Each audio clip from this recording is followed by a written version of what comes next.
आज के लेक्चर में हम लोग कवर करेंगे classification of surveying on the basis of method.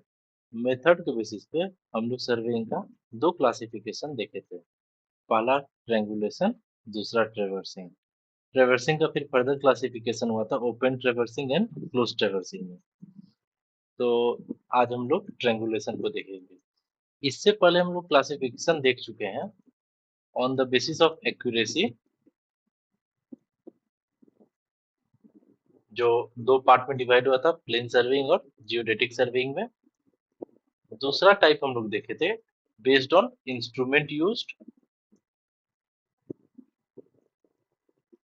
कौन कौन सा इंस्ट्रूमेंट यूज हुआ है उस बेसिस पे जो सर्वेइंग का क्लासिफिकेशन हुआ था वो हम लोग कवर कर चुके हैं। नेक्स्ट था on the basis of place, किस प्लेस पे हम लोग यूज कर रहे हैं, किस प्लेस पे हम लोग सर्वेइंग को एग्जीक्यूट कर रहे हैं, उस आधार पे हम लोग सर्वेइंग का क्लासिफिकेशन देखे थे। नेक्स्ट देखे थे हम लोग पर्पस, पर्पस के बेसिस पे सर्वेइंग का क्लासिफिकेशन, है ना। और इस वाले पार्ट में हम लोग कवर करेंगे on the basis of method, है ना। मेथड के बेसिस पे आज के लेक्चर में हम लोग कवर करेंगे। आज ट्रायंगुलेशन का हम लोग हाफ पार्ट कवर करेंगे और नेक्स्ट लेक्चर में ट्रायंगुलेशन का हाफ और ट्रेवर्सिंग का पूरा वो नेक्स्ट लेक्चर में कवर करेंगे। ठीक है, आइए आज का लेक्चर स्टार्ट करते हैं। ट्रायंगुलेशन, ट्रायंगुलेशन क्या होता है कि जो भी हम लोग का एरिया है सर्वेइंग के लिए, मान लेते हैं कि ये एरिया है सर्वेइंग के लिए, इसको हम लोग ट्रायंगल के सीरीज में कन्वर्ट करते हैं। ठीक है, जैसे मान लीजिए ये हम लोग का कंट्रोल पॉइंट है, जो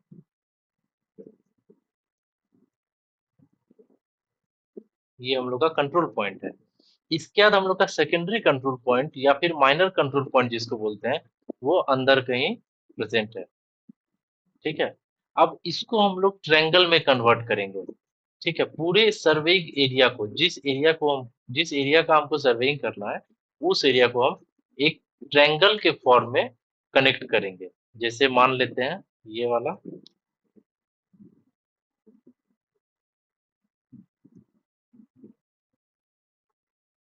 ये एक नेटवर्क हुआ, ऐसा ऐसा करके हम लोग पूरे एरिया को ट्रायंगल में कन्वर्ट करेंगे।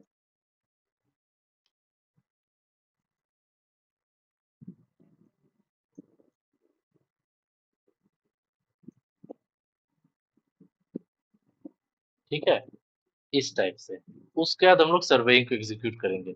तो इसी प्रोसेस को बोलते हैं ट्रायंगुलेशन। अब जैसे यहाँ एक टाइप का ट्रायंगल का नेटवर्क बना है, इसी तरह अलग अलग टाइप का भी हम लोग ट्रायंगुलेशन देखेंगे। फिर इसका डिफरेंट टाइप्स ऑफ लेआउट भी देखेंगे, इसलिए थोड़ा ट्रायंगुलेशन लेंदी हो जा रहा था, इसको हम लोग दो लेक्चर में कवर करते हैं। ठीक है, तो ट्रायंगुलेशन होता क्या है इसको लिख लेते हैं पहले।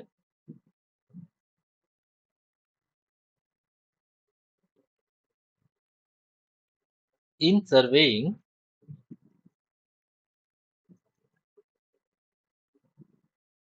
In surveying it is a it is a method used to used to find the used to find the exact location exact location of a point by creating triangle, by creating triangle। Triangle के form में हम लोग पूरे area को cover करेंगे। ठीक है, next point लिखेंगे, the entire area,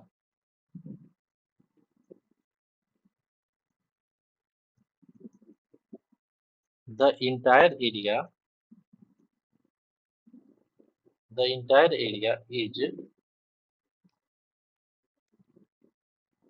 divided divided into divided into into a network of triangle.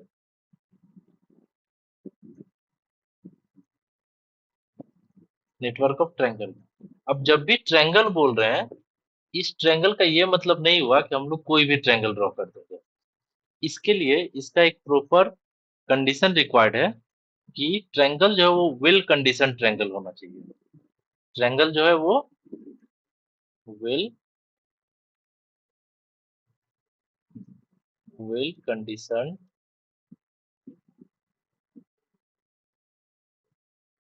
Triangle होना चाहिए। वेल कंडीशन ट्रायंगल होने का क्या क्राइटेरिया है? वेल कंडीशन ट्रायंगल होने का दो क्राइटेरिया है। पहला,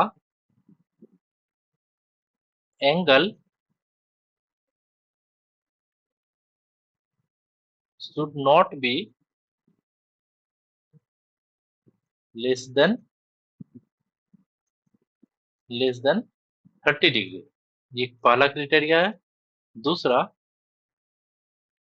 एंगल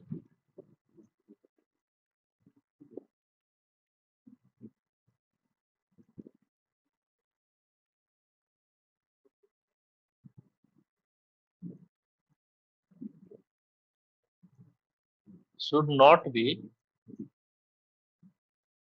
greater than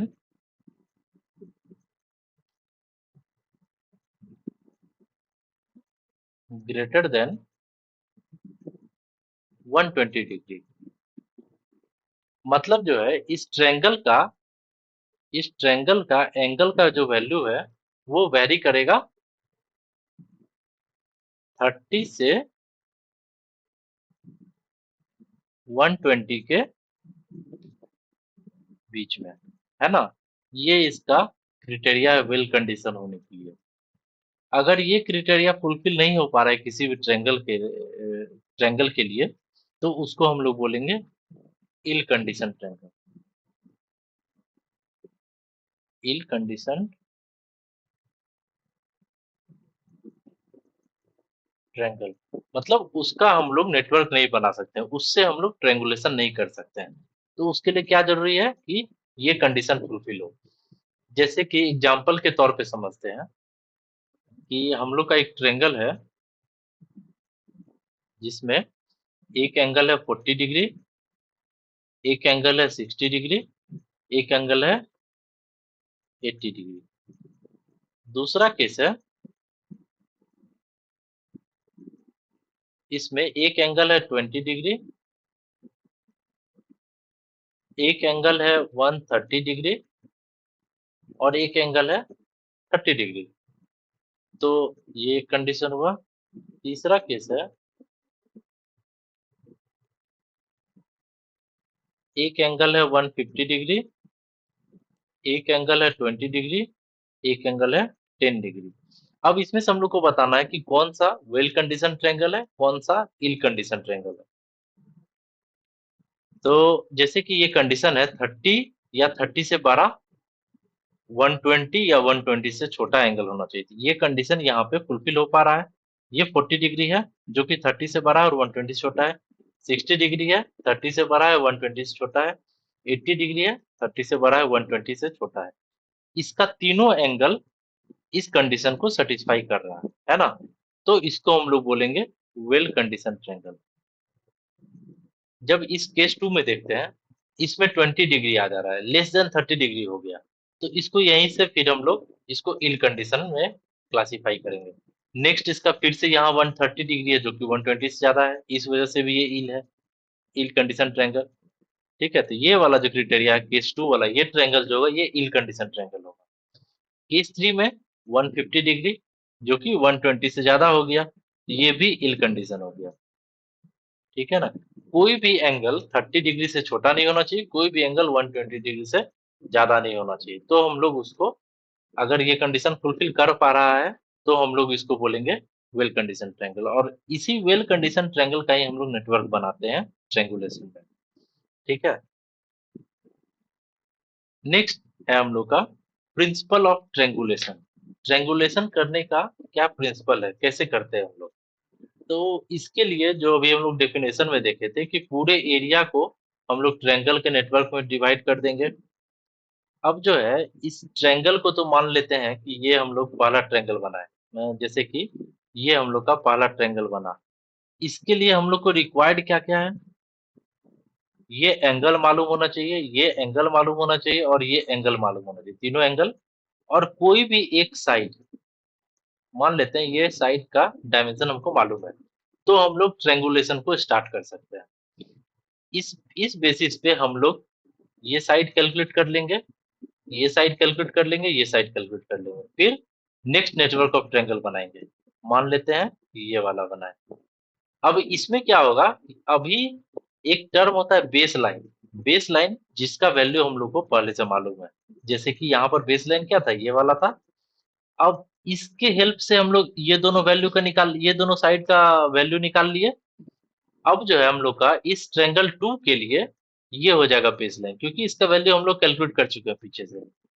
इसी तरह से फिर हम लोग को इसका तीनों एंगल मालूम है, इस ट्रायंगल का ये साइड मालूम है। फिर हम लोग इसको फर्दर एग्जीक्यूट करेंगे, फिर ये मालूम चलेगा, ये मालूम चलेगा। इस तरह से हम लोग आगे फॉरवर्ड करते हैं इसी प्रोसीजर को। इसी तरह से हम लोग ट्रायंगल के फॉर्म में इसको कनेक्ट करते जाते हैं और टाइम टू टाइम हम लोग एक बार चेक भी करते चलते हैं कि जो भी मेजरमेंट हम लोग किए उसमें कोई एरर तो नहीं है। अगर एरर है, मान लीजिए मान लीजिए कि ये जो हम लोग निकाले, ये ट्रायंगल का वैल्यू इसमें से निकाले। अब जो हम लोग एक ग्राउंड पे इसको मेजर कर लेंगे, कहीं कोई एरर तो नहीं। अगर एरर है तो इसको रेक्टिफाई यहीं करेंगे, क्योंकि अगर हम लोग रेक्टिफाई नहीं किए तो फिर यहाँ पे एक्यूमुलेशन ऑफ एरर हो जाएगा। इसका एरर इसमें ट्रांसफर होगा, इसका जो वैल्यू गलत आएगा इसकी वजह से इसका वैल्यू गलत आएगा। उस तरह से आगे जो बनने वाला ट्रायंगल है उन सभी का वैल्यू गलत आते जाएगा और एक्यूमुलेशन ऑफ एरर होगा। तो इन सब से हम लोग बचते हैं और टाइम टू टाइम इसका पीछे का जो है वो चेक करते रहते हैं। ठीक है, तो इसके लिए पॉइंट बाय पॉइंट हम लोग इसको लिख लेते हैं। पहले प्रिंसिपल में पहला प्रिंसिपल होगा entire area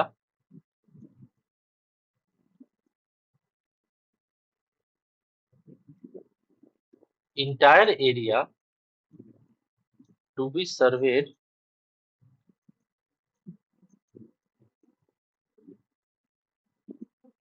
entire area to be surveyed is converted into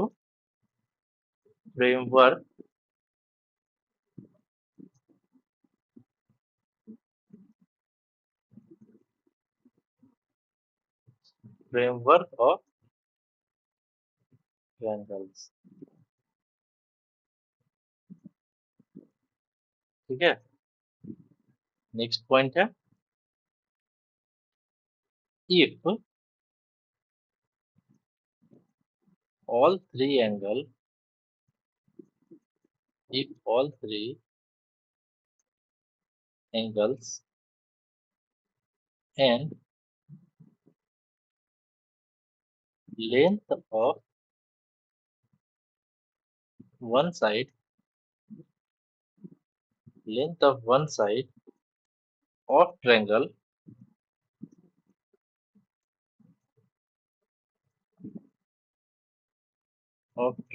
are measured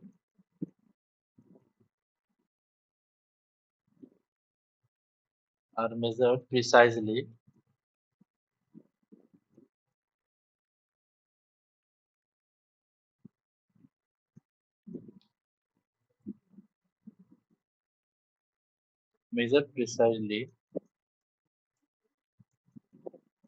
the length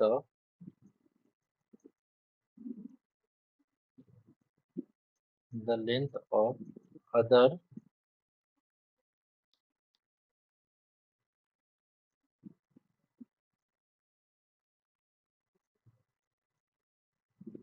other two side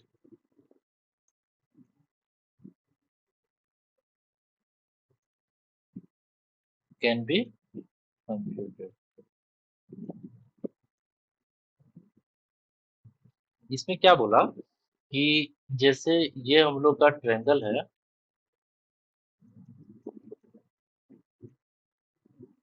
ये हम लोग का ट्रायंगल है, ये मान लेते हैं ए है, बी, सी, जिसमें ये एंगल ए हो गया, ये एंगल बी हो गया और ये एंगल सी हो गया। इस एंगल ए के जो अपोजिट में साइड है, इसका लेंथ ए है, स्मॉल ए। इस एंगल सी का अपोजिट में जो साइड है, इसका डायमेंशन सी है, और इस एंगल बी का अपोजिट में जो है, इसका डायमेंशन बी है। ये ध्यान रखना है, जिस ऑर्डर में यहाँ रिप्रेजेंट किए हैं यही ऑर्डर रहेगा। तो यहाँ पे एक फॉर्मूला है हम लोगों के पास, बाय साइन रूल। क्या होता है फॉर्मूला?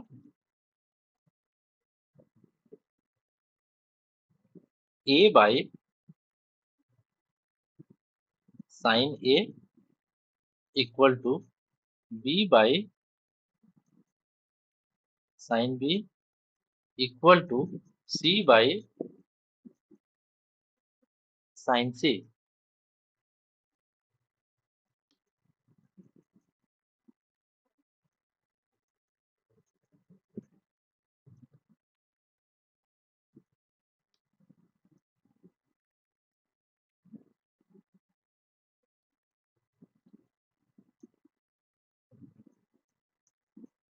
इसके हेल्प से हम लोग, जैसे मान लेते हैं ए हम लोग को मालूम है, तो इस फॉर्मूला में इसको पुट करेंगे तो यहाँ से सी और बी भी कैलकुलेट कर पाएंगे। जैसे मान लीजिए ए हमको मालूम है और तीनों एंगल मालूम है, all three angle and the length of one side, ये वैल्यू मालूम है। Length of one side A मालूम है और तीनों angle A, angle B, angle C मालूम है। इसके आधार पे हम लोग यहाँ पे यूज करेंगे, मान लेते हैं एक बार इसको और इसको यूज करेंगे तो यहाँ से हम लोग बी कैलकुलेट कर लेंगे। फिर जब बी मालूम चल गया, साइन बी मालूम है, साइन सी मालूम है, तो यहाँ से सी कैलकुलेट हो जाएगा। इस तरह से हम लोग इस ट्रायंगल का तीनों साइड का वैल्यू मालूम चल जाएगा हम लोगों को। इसी तरह से फिर इसके बाद नेक्स्ट स्टेप क्या होगा? नेक्स्ट स्टेप है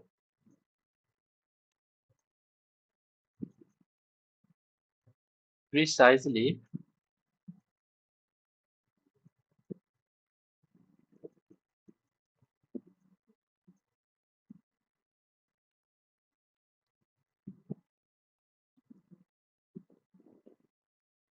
precisely measured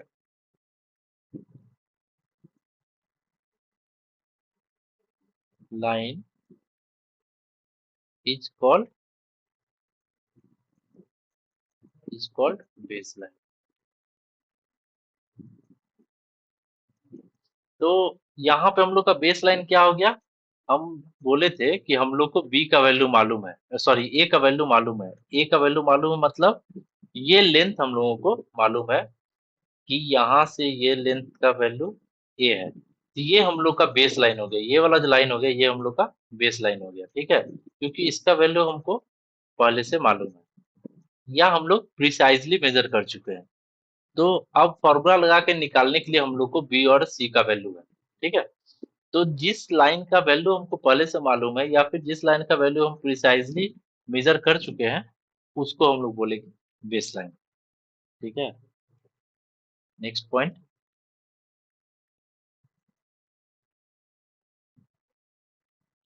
computed two lines are used as a base line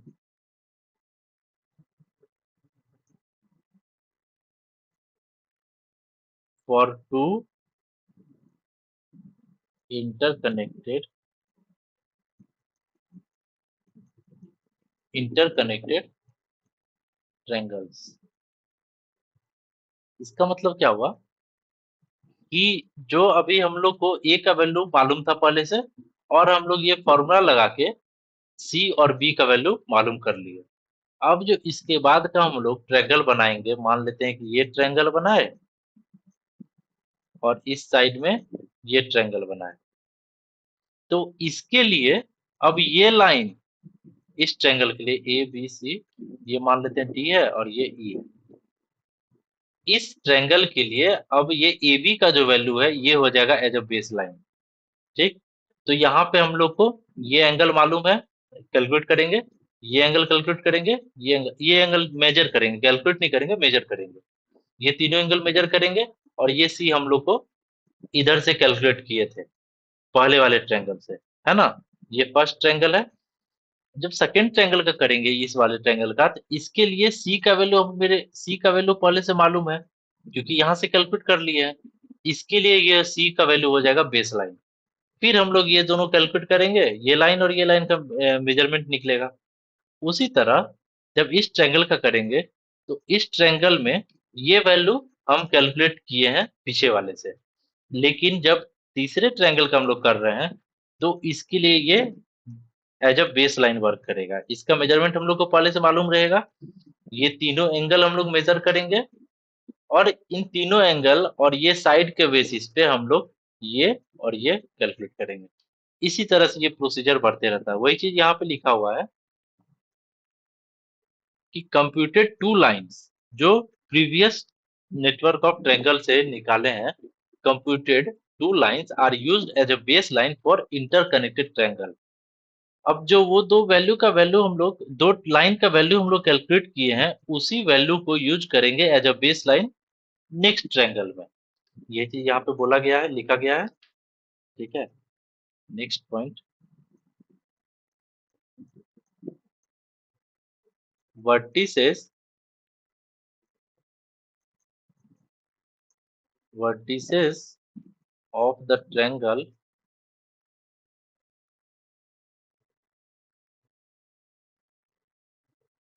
of the vertices of the individual triangles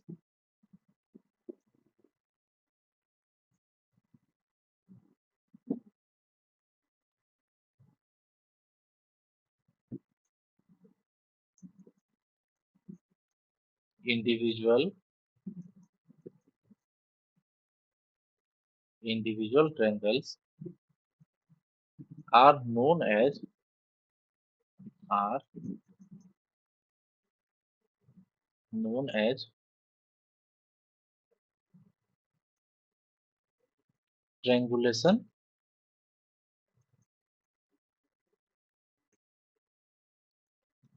triangulation station। इसका मतलब क्या हुआ, ये जो वर्टिसेस है, वर्टेक्स ए, वर्टेक्स बी और वर्टेक्स सी, वर्टेक्स डी, वर्टेक्स ई, ये हम लोग का ट्रायंगुलेशन स्टेशन है। जो इस ट्रायंगल का वर्टेक्स है वो हम लोग का ट्रायंगुलेशन स्टेशन है। इस पॉइंट का मतलब ये हुआ। Next point, extending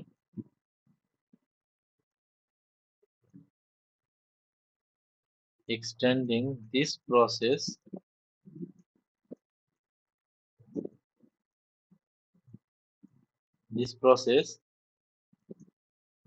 network of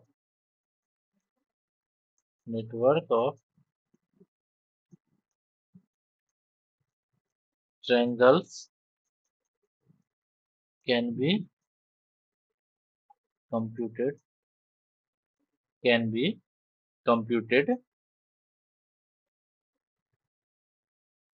over the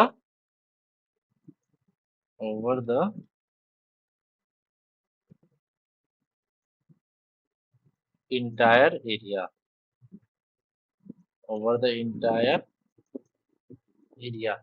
इसी तरह से हम लोग प्रोसेस को कंटिन्यू करेंगे और ये पूरे एरिया, जो भी सर्वे सर्वे करने के लिए एरिया है हम लोग का, उसे पूरा नेटवर्क ऑफ ट्रायंगल बन जाएगा। ठीक है। नेक्स्ट पॉइंट होगा हम लोग का एज अ चेक। ये बहुत इंपॉर्टेंट पॉइंट है। As a check, the length of one side of last triangle,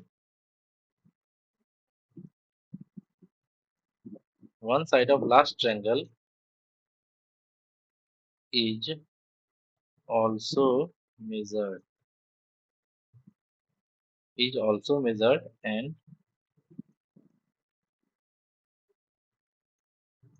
compared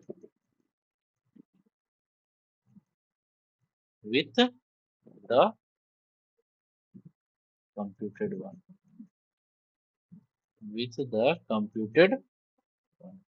मतलब क्या हुआ, जैसे ये हम लोग का ट्रायंगल है, इसके बाद ये ट्रायंगल है, इसके बाद ये ट्रायंगल है।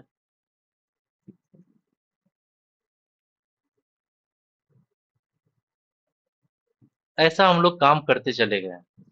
ये इसके लिए सबसे पहले हम लोग का ये था बेस लाइन, ये वाला बेस लाइन था, ठीक है, जिसका ये वैल्यू मालूम था, हमको गिवन था। ये तीनों एंगल हम लोग मेजर किए और इस बेसिस पे हम लोग ये कैलकुलेट किए। ध्यान दीजिएगा क्या वर्ड यूज हो रहा है, मेजर,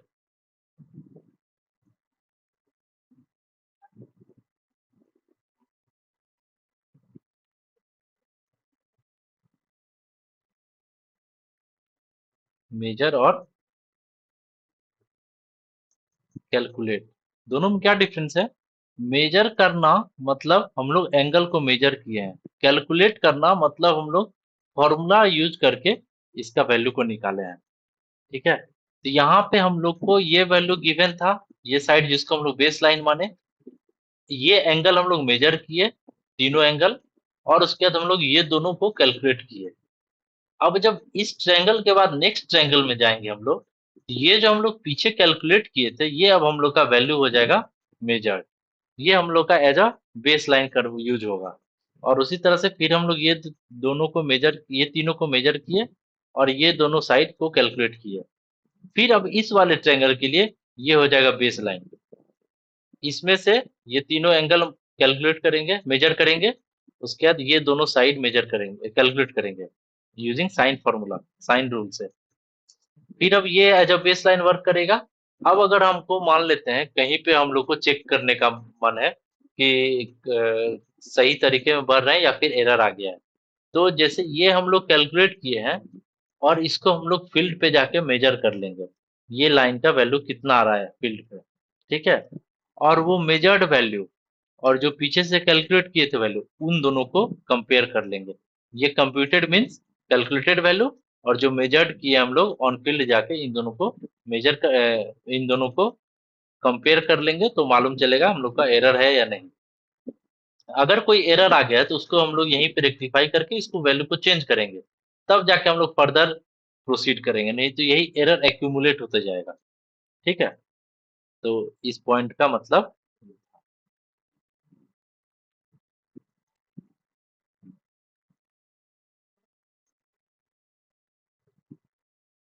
नेक्स्ट पॉइंट है हम लोग का सब्सिडरी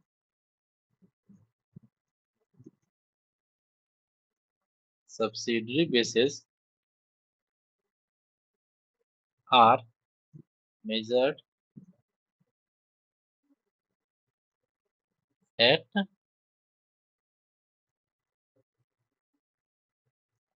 suitable interval,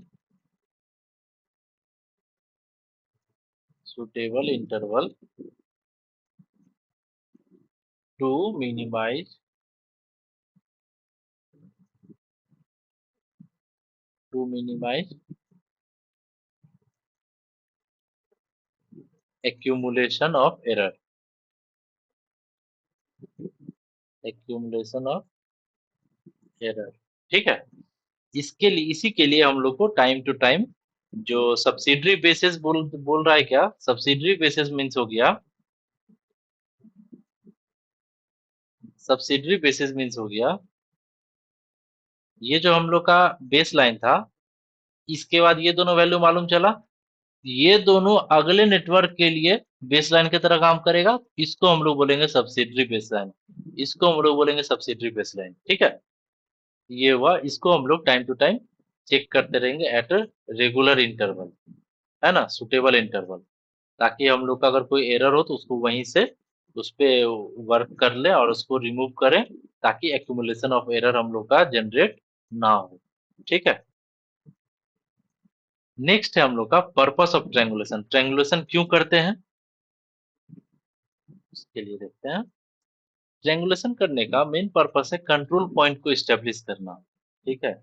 जैसे कि हम लोग का मान लीजिए कोई अगर जमीन का विवाद होता है तो हम लोग का जो भी जमीन का आता है मेजरमेंट करने, वो कहीं से वैल्यू उठाता है। जैसे ये मेरा प्रॉपर्टी है, तो वो किसी एक दूर वाले पॉइंट से जो जिसका सारा वैल्यू मालूम है पहले से फिक्स है, इसको ढूंढता है और उस पॉइंट से मेजरमेंट करके फिर हम लोग का नक्शा बनाता है। ठीक है ना। उसके बाद इसका जो भी सर्वेइंग करना था उसके बाद वो करता है। इसी को हम लोग बोल रहे हैं control point. Control point. Control point जो हम लोग working from whole to part में भी पढ़े थे कि कंट्रोल पॉइंट सबसे पहले स्टेब्लिश करते हैं। इसको हाई प्रिसीजन के साथ मेजर किया गया है। अब हम लोग इसके साथ इसके बाद जो मेजर करेंगे वो हो जाएगा सेकेंडरी कंट्रोल पॉइंट। ये सब सेकेंडरी कंट्रोल पॉइंट है, तब जाके हम लोग अपने एरिया का सर्वे करवाते हैं। ठीक है। वो जब भी सर्वे करने आएगा तो पहले एक कोई पार्टिकुलर लोकेशन, पार्टिकुलर कोई पॉइंट उठाएगा, कोई स्टेशन उठाएगा जहाँ का सारा वैल्यू मालूम है, और उसके रिस्पेक्ट में हम लोग फिर आगे का प्रोसीजर फॉलो करते हैं। तो यही इसका पर्पस है ट्रैंगुलेशन का, कि to establish to establish the accurate control point, to establish the accurate control point for plane or geodetic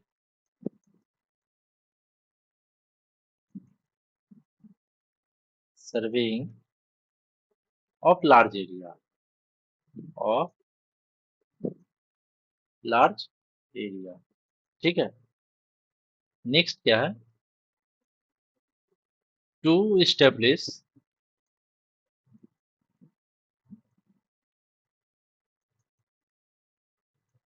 to establish the accurate control point, the accurate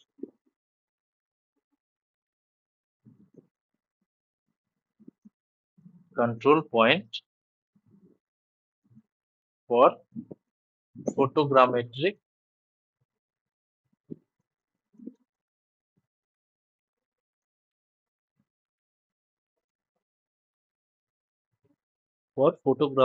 survey। ठीक है। नेक्स्ट पॉइंट है हम लोग का accurate accurate location of engineering survey, engineering work, engineering work. ठीक है। ये main purpose है ट्रैंगुलेशन का। नेक्स्ट देखेंगे हम लोग टाइप्स ऑफ ट्रैंगुलेशन। ट्रैंगुलेशन का क्या क्या टाइप होता है वो देख लेते हैं, और उसको एक्सप्लेन नेक्स्ट लेक्चर में करेंगे। ट्रैंगुलेशन का तीन टाइप होता है। पहला है प्राइमरी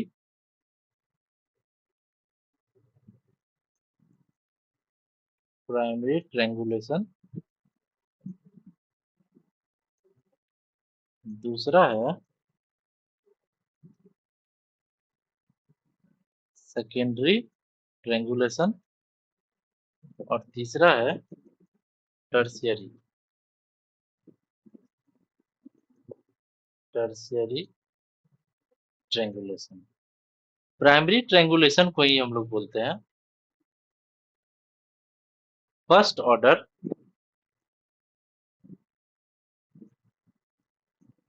फर्स्ट ऑर्डर ट्रायंगुलेशन,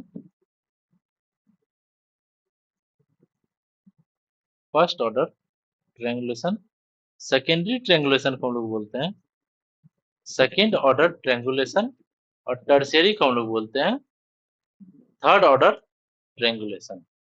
ठीक है, ये तीन टाइप है ट्रायंगुलेशन का। इसके बाद हम लोग इसको एक्सप्लेन करते हैं नेक्स्ट लेक्चर में। नेक्स्ट लेक्चर में देखेंगे डिफरेंट लेआउट ऑफ ट्रायंगुलेशन क्या क्या होता है, और ट्रेवर्सिंग को कंप्लीट करेंगे।